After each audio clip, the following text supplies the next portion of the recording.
पहुंच चुके हैं अपनी नेक्स्ट डेस्टिनेशन।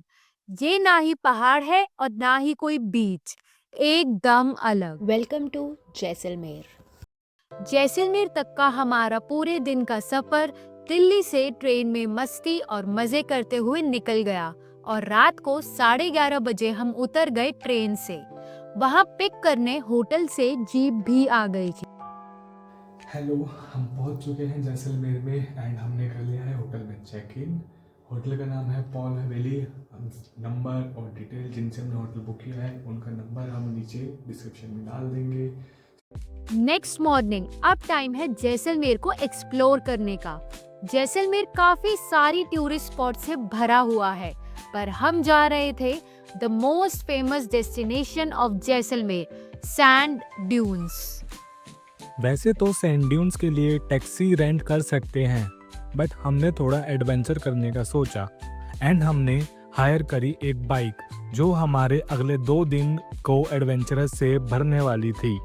सैंड ड्यून्स जाते हुए बीच में और भी जगह है कवर करने के लिए। उसमें से सबसे पहले आया अमर सागर लेक। तो हम पहुंच चुके हैं अमर सागर लेक अभी, और हम अब आपको दिखाएंगे कि यहाँ पे क्या है। एक्चुअली जब हम यहाँ पहुँचे तो हमें पता ही नहीं लगा। हमने यहाँ गांव वालों से पूछा कि अमर सागर लेक है कहाँ, तो उन्होंने कहा यही है, क्योंकि यहाँ पे हमें कोई लेक तो नहीं दिख रही है। तो गांव वाले बता रहे हैं कि ये लेक सारी सूख चुकी है। तो अब हम जा रहे हैं लेक की तरफ, मतलब जहाँ लेक हुआ करती थी। देखते हैं क्या है वहाँ पे और आपको दिखाते हैं। तो ये है अमर सागर लेक, और गांव वालों के हिसाब से अभी ये लेक सूख गई है, अदरवाइज़ यहाँ पे अच्छी भरी लेक रहती है।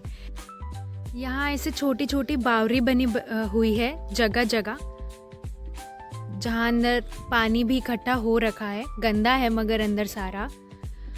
और वो सामने अगर आप देख पा रहे हैं वो है जैन टेम्पल, जो कि अभी इस समय बंद है। तो पर हम इसको विज़िट कर सकते हैं, बट जिस टाइम पे हम अभी आए हैं यहाँ पे अभी ये बंद है। तो वो सामने जैन टेम्पल है। पूरा व्यू है अमर सागर लेक का।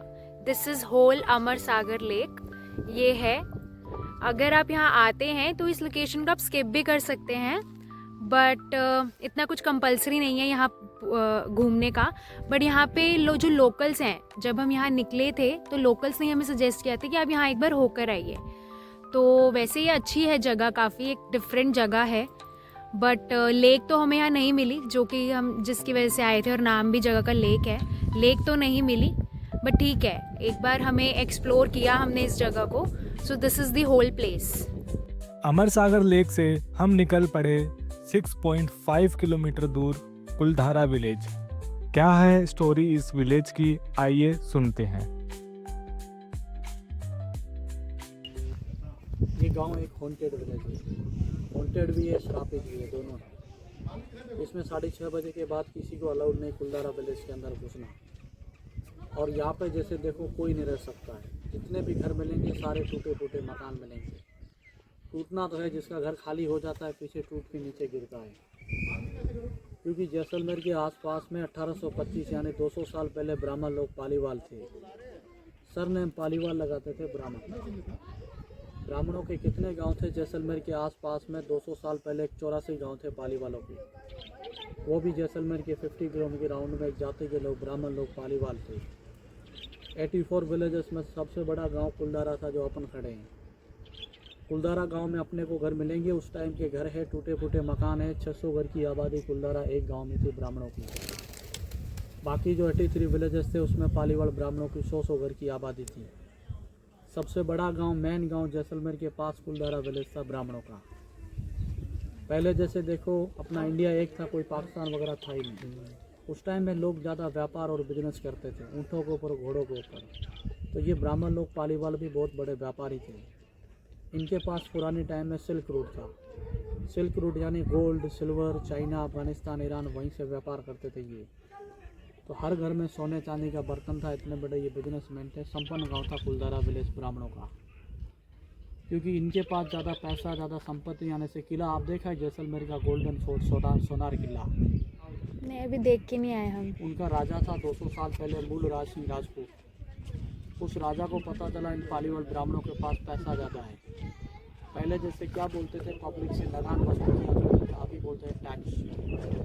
तो जैसलमेर के फोर्ट के राजा ने इन पालीवाल ब्राह्मणों पर टैक्स चढ़ा था। फिर भी भैया जो भी बड़ा आदमी होता है उनका काउंटिंग संभालने वाला एक छोटा आदमी जरूर रहता है।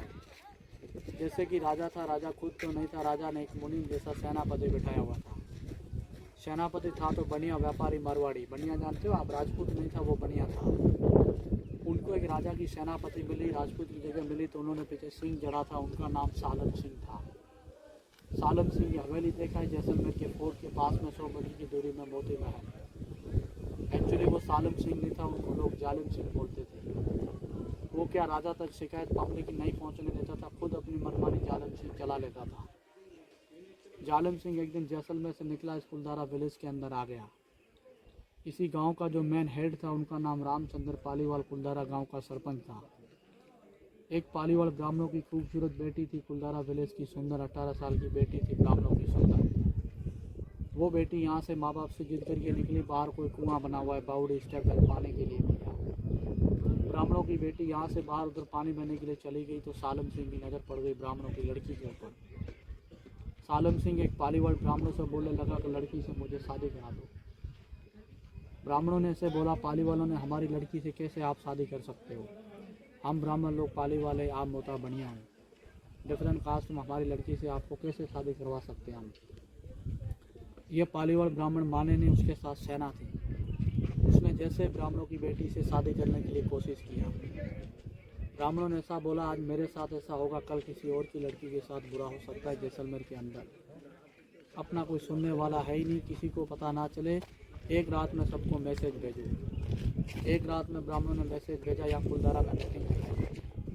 मीटिंग के अंदर ऐसा बोला गया, आज मेरे साथ ऐसा होगा तो कल किसी और के साथ बुरा हो सकता है। ऐसा करो किसी को पता ना चले। जैसलमेर की एक ही रात में अपने को 84 गांव खाली करके निकलना होगा। पालीवालों ने एक रात में एक लड़की की इज्जत की खातिर जैसलमेर के आसपास में एक ही रात में 84 गांव खाली करके चले गए। कहाँ गए? पूरे भारत के हर जिले में आपको सरनेम पालीवाल करके मिलेंगे। जैसे गए हैं जैसलमेर से भैया 1,11,000 परिवार, तो उनमें से सबसे बड़ा गाँव कुलधारा विलेज था। इसमें क्यों नहीं रह सकते? इसमें जाते जाते ब्राह्मणों ने कुलधारा गांव को श्राप देके चले थे। पालीवालों ने ऐसा बोला गया कि हम तो यहाँ पे सुख चैन से न रह सके तो आगे कुलधारा विलेज में कोई नहीं रह सकेगा। जो यहाँ पे रहेगा उनकी फैमिली का भी सुख चैन नहीं पाएगी।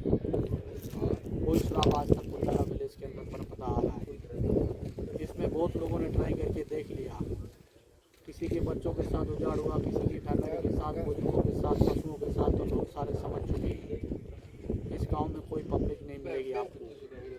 इतना गांव मिलेगा सारा टूटा फूटा खंडर मिलेगा, सुनसान और वीरान मिलेगा। इसमें दिन में जैसे लोग घूमते हुए नजर आएंगे, रात में किसी शमशान भूमि जैसे कुलधारा गांव नजर आएगा आपको। ये इसलिए कुलधारा विलेज सुनसान और वीरान रह गया। बाकी जो 83 गाँव थे उसमें रेगिस्तान वाले लोग बस गए। ये कुलधारा गाँव में कोई पब्लिक नहीं बस पाती है। इसके ऊपर एक्चुअली एक पिक्चर बन चुकी है जिसका नाम है कालो भूमि भूतों वाले। अभी जी CID वाला रहता है कुलधारा विलेज में बनी थी। समझ में आई स्टोरी? हाँ, आगे। ये है कुलधारा विलेज के सरपंच का घर।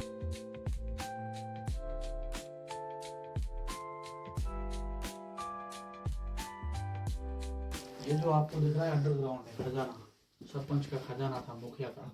बेसमेंट है, 5 फुट गहरा है, रूम टाइप रूम बना है ऊपर नीचे से। इसके नीचे रूम टाइप जी, दिल्ली से गौरव तिवारी आया था 2016 में, पैरानॉर्मल एक्टिविटी वाला, जिन्होंने रात में कैमरे इसके अंदर लगाए थे। जिसके कैमरे फटे थे, बुरी तरह डर गया, उस बंदे की जाके मौत हुई थी।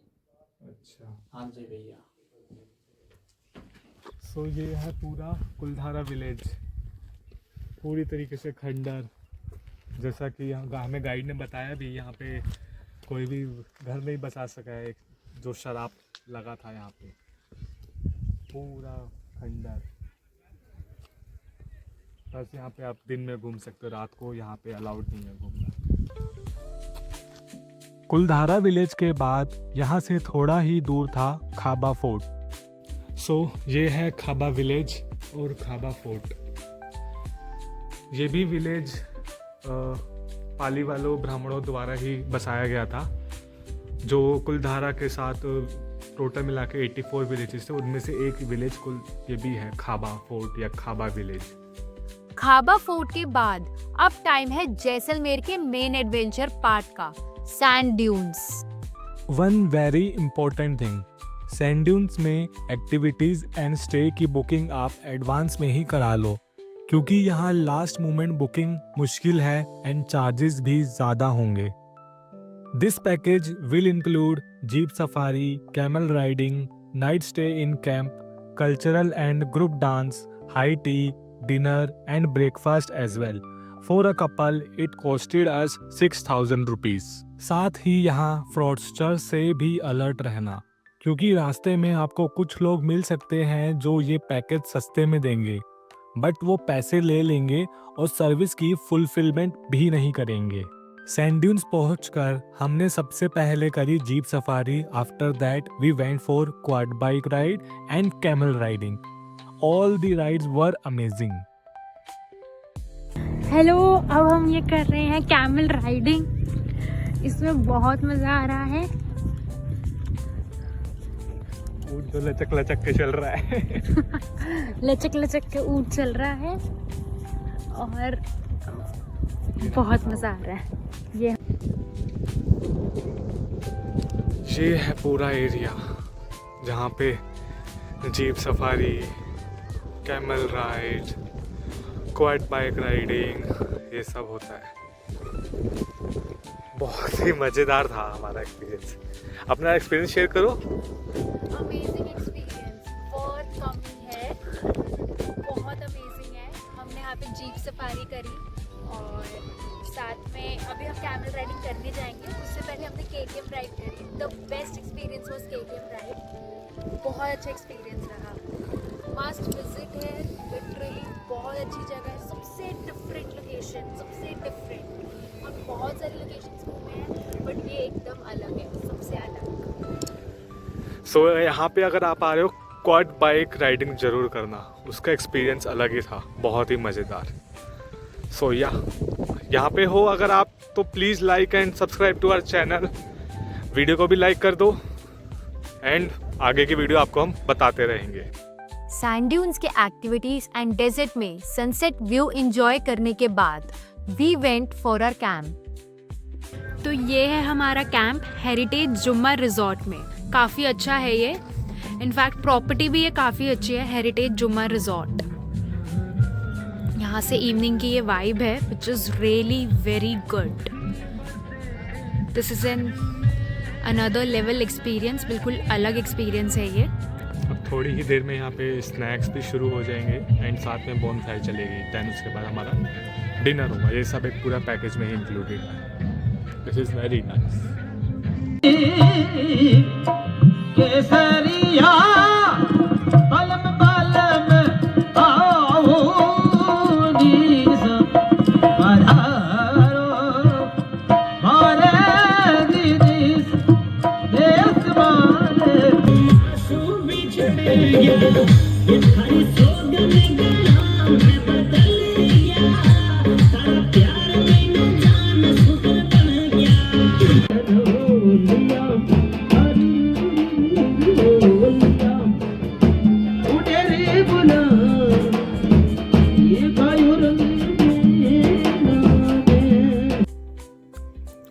सो ये एरिया था जहाँ पे हमारा folk dance, folk songs and bonfire हुआ था। सो अभी रात के ऑलमोस्ट 10:30 हो रहे हैं एंड यहाँ पे ठंड तो काफ़ी बढ़ ही चुकी है। उसके सामने ही यहाँ पे हमारा डिनर सेक्शन है जो प्रॉपर हॉल में है, तो ठंड की कोई दिक्कत नहीं थी एंड बुफे सिस्टम था। सो खाना भी काफ़ी टेस्टी था, राजस्थानी डिशेस भी थी जो भी बहुत टेस्टी थी। सो डिनर विनर हमने कर लिया है ऑलमोस्ट। यहाँ पे भी पैकिंग वगैरह चल रही है। यहाँ पे आपका बार सेक्शन चल रहा है, अगर आपको पीनी है तो पी सकते हो यहाँ से लेके जो भी है। बट हाँ, अगर आपको पीनी है तो ये बाहर जैसे टेबल देख रहे हो तो यहाँ पे आपको बाहर बैठ के ही पीनी पड़ेगी, अंदर अलाउड नहीं है। सो अब हम चलते हैं अपने कैंप में, जाएंगे अपने कैंप में, रेस्ट करेंगे, फिर सुबह अपना उठेंगे। 9:30 बजे का चेकआउट है तो उससे पहले देखो चेकआउट करना पड़ेगा। ब्रेकफास्ट भी है, सो ब्रेकफास्ट भी शायद यहीं पे ही लगेगा। चलते अपने कैंप्स में। ऐसा ही एक कैंप हमारा भी जैसे पीछे लगा हुआ है, बट हाँ रात को भी बहुत अच्छी वाइब यहाँ पे मिल रही है हमको। सो नेक्स्ट डे, आज का दिन हमारे लिए मेन एडवेंचरस था, क्योंकि आज 156 किलोमीटर्स डेजर्ट के बीच से बाइक राइड करके हमें जाना था हमारी next destination Longewala and Tanot माता टेम्पल। डेजर्ट में बाइक राइड का मज़ा लेने के साथ साथ हमें कुछ ऐसा भी एक्सपीरियंस हुआ। पानी पानी पानी पानी पानी पानी पानी पानी अंकल जी पानी पिला दीजिए, मेरा गला सूख रहा है। ये है लोंगेवाला वॉर मेमोरियल। यहीं पे ही इंडियन आर्मी एंड बीएसएफ के 120 जवानों ने पाकिस्तानी सेना के 3000 सैनिकों, जो कि अपनी कार्स और टैंक्स के साथ में इंडिया में एंटर कर रहे थे, यहीं लोंगेवाला पे इंडियन आर्मी के 120 जवानों ने उन 3000 पाकिस्तानी सैनिकों को रोका। यहाँ पे वो उनका बहुत नुकसान किया और उनको मजबूर कर दिया अपनी टैंक्स और गाड़ियाँ छोड़ के वापस भागने के लिए। तो टोटल भारत पाक के लोंगेवाला की लड़ाई 12 दिन हुई और 12 दिन तन्नौर धाम पे जितने भी बम गिरे एक भी बम नहीं फटा। एक भी बम नहीं फटा। मैंने सुना नहीं, एक भी बम नहीं फटा। किसने सहारा दिया? माता जी ने। मैंने नहीं सुना, किसने सहारा दिया? माता जी ने। भारत माता ने भी सहारा दिया और भारत की माताओं ने भी सहारा दिया। भारत की माताओं में इतना तेज है, इतनी शक्ति है, इतनी पावर है कि 120 माताएं थी, जो 120 ने 3000 को पीटा था। तो भारत की माताओं में भी इतनी शक्ति है। तो एक भी बम नहीं फटा। इन माताओं में भी इतनी शक्ति है। तो सत्य भारत, सती भारत, जय हिंद, जय भारत। 1971 में इंडिया पाकिस्तान का जब वॉर हुआ था, तब पाकिस्तान ने तनोट माता टेम्पल के आसपास काफ़ी सारे बॉम्ब गिराए थे, बट उनका यहाँ पे एक भी बॉम्ब नहीं फूटा। तो तनोट माता टेम्पल की यहाँ पे यही मान्यता है। और ये है इंडियन आर्मी के कुछ वेपन्स।